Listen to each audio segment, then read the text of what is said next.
Dnes vás vezmem so sebou na školu šmiku, ktorú som absolvoval úplne prvýkrát. Začalo to tu, v tejto budove, kde sme sa najskôr stretli na krátku teoretickú prednášku. Kým sme čakali, dostali sme kartu s 10 základnými pravidlami bezpečnej jazdy.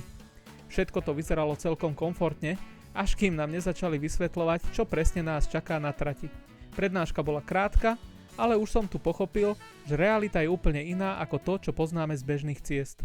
Dostali sme vysielačky, cez ktoré nám potom počas jazdy inštruktori hovorili pokyny. A v tejto chvíli mi došlo, že to nebude len taká pohodová jazda. No, na záver Šimon, Miloš. Ja Miloš, prepáč, Ježiš. Miloš. Pohnite sa prosím za mnou.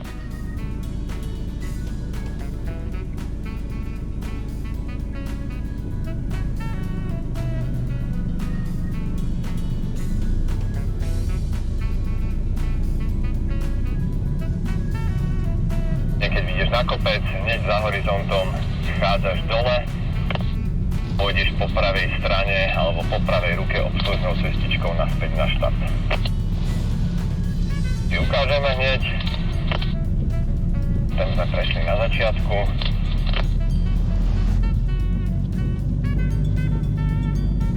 Výborne, môžeš ukáž. Do kopca pri rýchlosti 30 km za hodinu. Snáď je počuť týpka vo vysielačke. Nie, Miloš, poď. A drž sa toho pravého jazdného prúdu trošku viac, okej? No, dobre. Výborná práca a ideme opäť viac. Ten buchot, čo počujem, či to sú veci v kufri. Výborne, tak Samo už migne dostal, že v protismere, bum, trafilo kamión, hej, výborná práca. Výborne. Tá práca, ideme dole opäť viac, hej? Som si mal doniesť vodu, mám sucho v ústach. Dobre, Miloš, poď 40-ka. Vlad, výborne, drž pohľad do zakrutý. Hore na kopec mieročí. Tak, a ty si dostal šmík, hej? Toto, čo si cítil od tých predných kolies, tie vibrácie, to je presne o tom, čo sme sa rozprávali. Dobre, poď na Kukužovu. Dobre, môžeš zostať stáť. Zastav. A rozbehni sa. Zastav a rozbehni sa. No trošku veľa si tam toho dal, tej svoječky aj plynu, prekozli tie kolesa, ale dobre, chytila sa elektronika. Prvé, Šimon dáva pozor, ďakujem, že už si aj tu. Miloš, prepáč. Druhýkrát som sa pomenul. Poď na to, zastav a poď. Pekný rozjazd, výborne, krásne bez prekozu. Takto to má vyzerať. Dobre, dáme si to do tretice, poď. Dobre, môžeš, Miloš. Áno, krásne nadávkovaná spojka. Hneď, ak je spojka v zábere a povoluješ ju, už môžeš pridať plyn. Výborne. A Miloš, ideš. 30-ka. Máš dobré gumy, bez problémov, môžeš 30. Easy peasy. Poď, 30. Teraz zatočíš.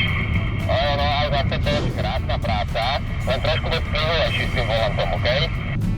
Bolo to menej drsné, než som sa bál. Miloš, poď.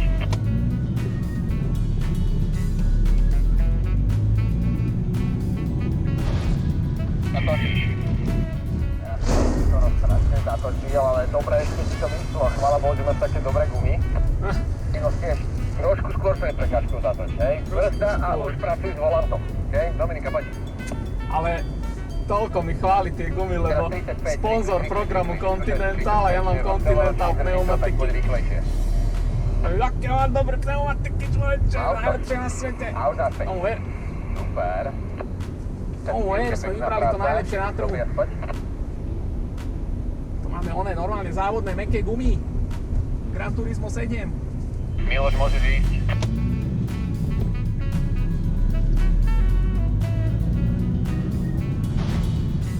Áno. A už naspäť točíš. Práca, dobré. Je to zakrutí, hej, v protismere. Môžeš. Poď.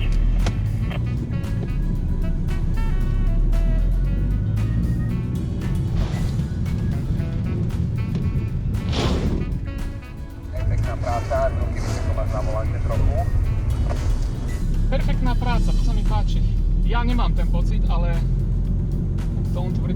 Super. Vieš, poď.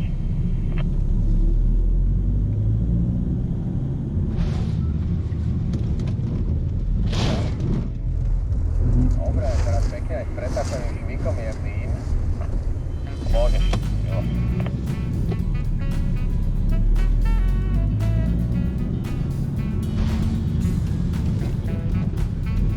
Tak, dobre, Miloš, 37-čke, ja to podržali, vieku mi pekne, tentokrát aj ten šmík, super. Tak, to je ono. Trénujte tú stopu, hej? Trénujte ten pohľad, trénujte tú plynulosť rúk na volante. Miloš, pekne, len pekne plynulo, hej?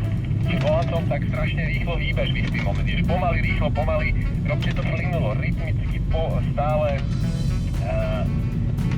ako keby v jednom tempe, hej? Ten slalom je pravidelný, to znamená, vaše ruky idú pravidelne, rovnakú dobu doľava, rovnakú dobu doprava. OK, Sa na vás pozerať aj z auta, toto bolo pekné. pracovať skúšoč. Auž. Paráda. Auž. Krása. Martin, výborne, stopa super, len buď plynulý s tým volantom. Plynulosť rovná sa rýchlosť. Pekne. OK. Dominika, krásne ide.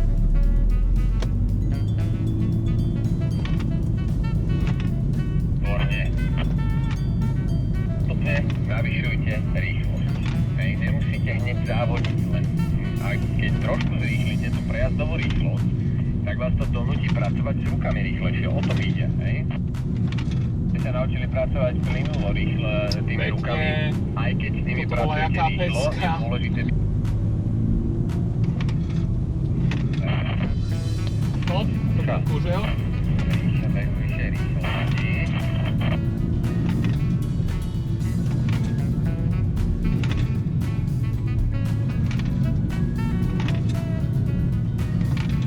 Výborne. OK, ale 37 km rýchlosti dávať slalom, to je akože u mňa je to 100% zlepšenie. Predtým by som možno išiel 15, 20 max. Teraz bim, bam, bom, bim. Ale už padajú kuželky, takže... Stačilo pár prejazdov, pár dobrých komentárov, a hneď ste na to prišli. Plynulo. To je ono.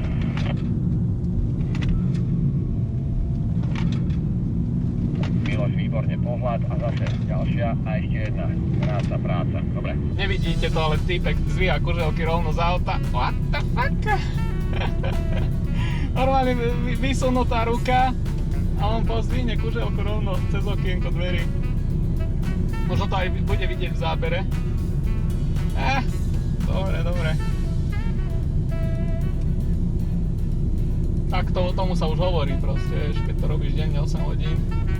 Nebudeš proste vystupovať z auta a chodiť 100 metrov, že by ti odpadli nohy, ne? A už zase ľavá a zase práva trošku a teraz už zase ideš ľavou na svojú cestičku. Super. To je ono. A skúšajte len jeden záťah, zatočiť do tej zákruty len raz. Keď vám to nevychádza, spravte korekciu, upravte stopu. Ale prečo sa učíte točiť na jeden záťah? Pretože prejazd zákrutou na jedno zatočenie je ten najbezpečnejší. Nemeníte styčnú plochu pneumatiky pri prejazde zákrutou. To znamená, nemeníte jej prilnavosť, hej?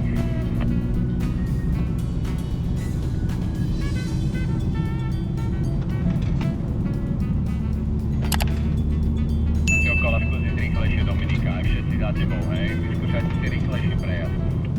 Pozrieme na konci slalomu, potom prejdete do rovných kolies, hej? Spomalte to auto pred tou ostrou zákrutou na obslužnú cestičku. 48-čke vieme urobiť veľký slalom, čo Alebo je nie, hej, keď za mňa akože dosť s dobré. našimi zvodidlami, hej. Nakláňaj sa toľko. Martin, najskôr šklbneš telom, potom šklbneš volantom, hej. Čiže jedno aj druhé je zle.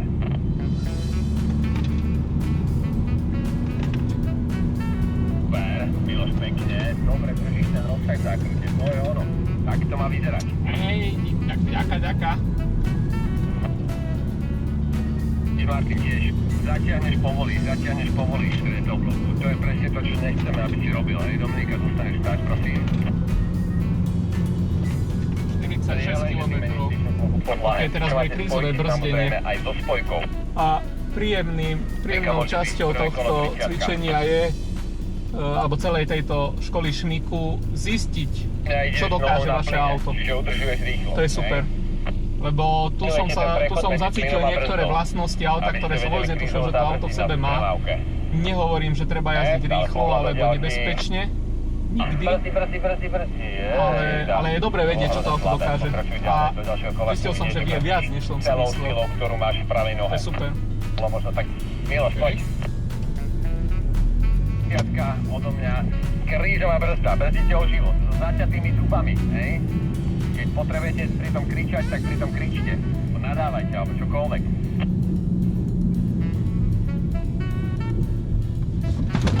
Super, len trošku ruky spustite ešte na volant, hej, Miloš, jemne, z boku. Čo? Vydržíš ten volant tu. Áno. Drž ho tu.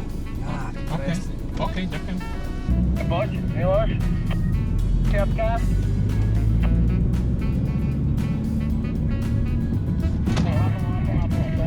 Super, ešte trošku tie ruky spusti, hej, na sebe výborné. OK.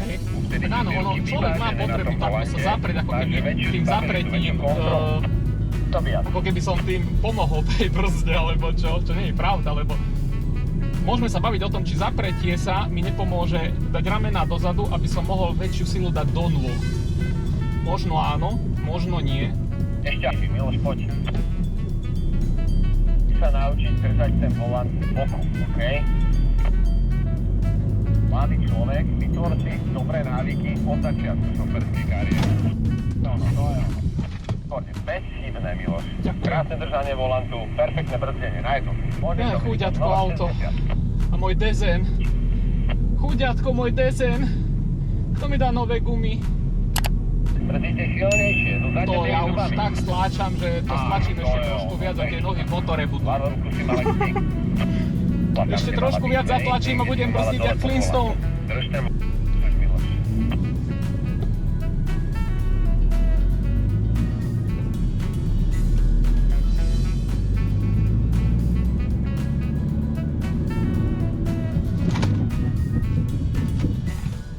OK.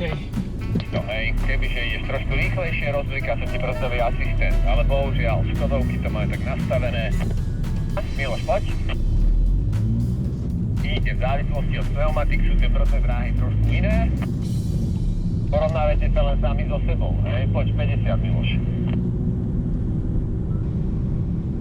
Super, hodná 50, krásna práca, brzdi. Takisto 30. Miloš, poď, 60.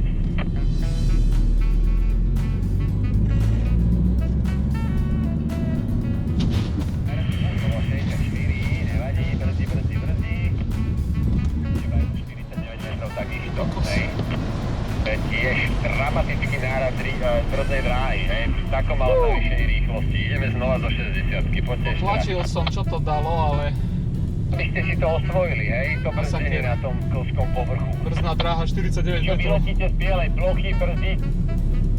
Chceš trhať z bielej plochy, môžeš ísť, Miloš.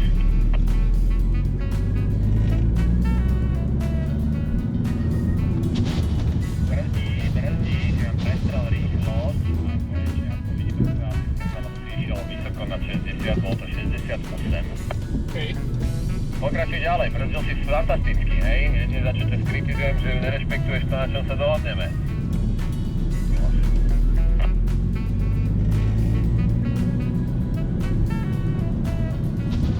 Má super 55, 4, krátka posadá. 28 metrov. Pekná práca. Miloš.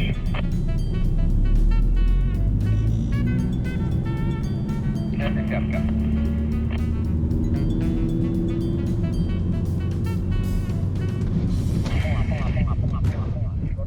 Drobná korekcia, fantastické, OK. Asi vyskúšame to isté, len nebudete pritom držať volant. Čiže predtým, než zošlapneš brzdu, najskôr pustíš volant, dáš ruky nad hlavu a potom odkuželo zošlapneš naplno brzdový pedál.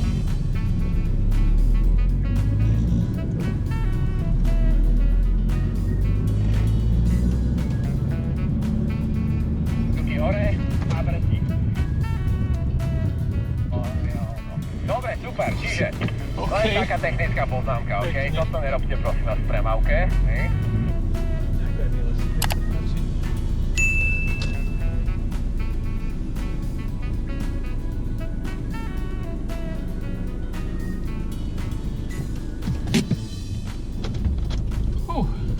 Šikovné autíčko. A ešte ideme naspäť. Po jazde sme sa vrátili späť do miestnosti, kde sme si zhrnuli svoje pocity a dojmy z celého dňa. Mne sa páčilo, že som mal možnosť zistiť, čo reálne dokáže moje auto v nejakom kontrolovanom prostredí. Čo ma prekvapilo, bola brzdná dráha na tom bielom povrchu, že aká bola veľká. A čo som si porovnával pneumatiky, tak som vybral asi dobre, lebo som si vybral celoročné kontinentálky. Tam mi vyšiel najlepší pomer v tom, že niekde do Popradu chodiť často nebudem, takže nejaké extrémne zimné pneumatiky nepotrebujem a bez ohľadu na schopnosti vodiča a auta, to je tá jediná vec, čo ma drží zo zemou. A dobre si povedal a som rád, že si kúpil kontinentály celoročné, lebo v dnešnej dobe už akože tie celoročné pneumatiky, kedy si sme boli aj nejaké inštruktory zásadne proti. Ale to bolo ešte povedzme 4-5 rokov dozadu, medzi časom tie pneumatiky ešte veľkým vývojom proste spravili veľký pokrok. A keď už si kúpite niekedy celoročné pneumatiky, lebo je to podmienka, kde to proste sa podá, alebo zrovna v Poprade by som si kúpoval proste, ale Poprade niekde akože v takýchto podmienkach, kde je pravidelne veľa snehu, tak tam by som sa odbral verifikoval pneumatiku. Ale keď už idem do kompromisu, čo celoročná pneumatika je to kompromis aj v lete, aj v zime, tak ten najlepší a najdrahší kompromis si treba kúpiť. Čiže na celoročné už sa nešetrí, kúpim tie najdrahšie, vidíš, má to svoj význam. Pneumatiky, v zásade tých máš aj nové úplne. To majú mesiac. No, a to bolo vidno, lebo proste tie brzdné dráhy boli akože neporovnateľné. Si mal najkrajšie zo všetkých, aj pri vyšších rýchlostiach, ako keby, čiže proste tá pneumatika má svoje opodstatnenie, samozrejme. Čiže ďakujem ti veľmi pekne za feedback aj za postrehy. Na konci každý dostal certifikát. Nie pre papier, nie pre formálnu hodnotu, ale ako pripomienku, že tieto skúsenosti sa raz môžu zísť viac, než si myslíme.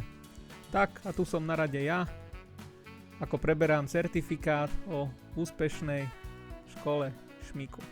Celý deň bol zábavný, adrenalínový, ale hlavne poučný. Vrelo odporúčam, aby si to každý vodič aspoň raz v živote vyskúšal. Naučí vás to reagovať, keď už nie je čas rozmýšľať. Ak sa vám moje video páčilo, budem rád za like, odber a komentár. A vidíme sa na budúce.